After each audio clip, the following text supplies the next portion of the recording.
The Succubus's Tome, A Dark Legacy. At St. Benedict's Academy, an old and prestigious boarding school nestled in the mountains, there was an ancient mystery hidden for centuries. The legend spoke of a dangerous tome, a book so powerful that it could grant unimaginable power, but only at a deadly cost. The first clue. One day, Maya, a curious 13-year-old, found a strange parchment while doing research in the library. The parchment was old, yellowed, and contained weird symbols. Her friend Jake, who loved solving puzzles, noticed that the symbols matched drawings in an old history book he had seen earlier. The two friends, along with Grace and Ethan, began piecing together clues hidden in several books scattered across the library. The more they searched, the more they discovered references to an ancient, forbidden book, the Succubus's Tome. The book was said to have been hidden centuries ago by a headmaster who feared its power. The map to the tome. As they gathered more pieces from various books, the students realized that they were assembling a map. This map led to a forgotten part of the school, a series of underground tunnels that hadn't been used for hundreds of years. Excited but nervous, the group decided to follow the map, hoping to uncover the legendary tome. When they finally reached the hidden location deep beneath the school, they found a dusty, ancient room. In the center of the room, on a stone pedestal, lay the Succubus's Tome. The book seemed to pulse with energy, as though it was alive. The tome's secrets. Maya, the boldest of the group, approached the book and opened it. Inside were spells, dark and powerful, written in a language none of them understood. But at the back of the book, there were instructions in English, spells that promised power, fame, and success.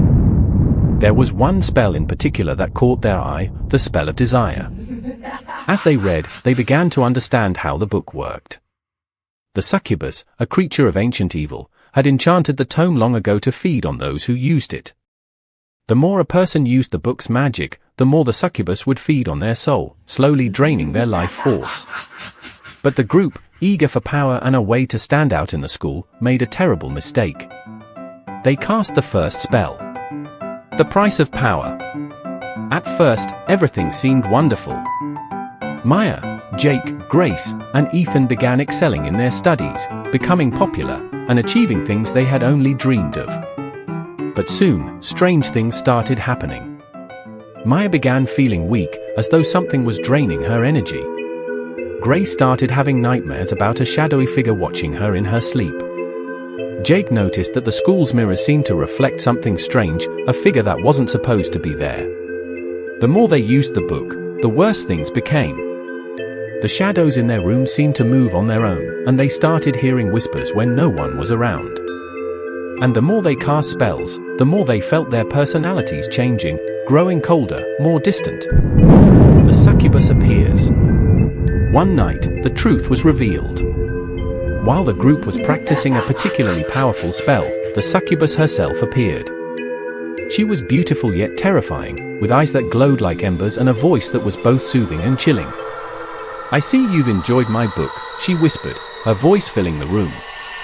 "But all power comes with a price." The succubus explained that she had been trapped in the tome for centuries. Each spell they cast brought her closer to escaping. She had fed on their souls, growing stronger with every use of the book's magic. Now, she was almost free, and once she was, there would be nothing left of them. The final stand. Terrified, the group knew they had to stop her. They searched through the tome, looking for a way to reverse the magic and banish the succubus for good. But the book had no such spell. Desperate, Maya remembered one of the ancient symbols they had found in the library. It was a symbol of protection, a spell that could seal away evil. With no time to lose, they gathered the materials needed for the spell and began chanting. The succubus, sensing their plan, tried to stop them. Shadows filled the room, and the air grew cold. But the students held strong, focusing on the spell. No! Finally, with a burst of light, the succubus let out a scream and was pulled back into the book, which slammed shut. The room was silent once again. A new beginning. The group knew they could never use the book again.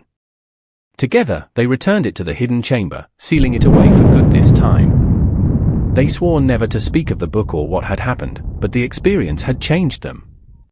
They had seen the danger of seeking power at any cost and learned a valuable lesson: some things were better left undiscovered. As they left the underground tunnels, they promised to protect St. Benedict's from ever facing such a dark force again.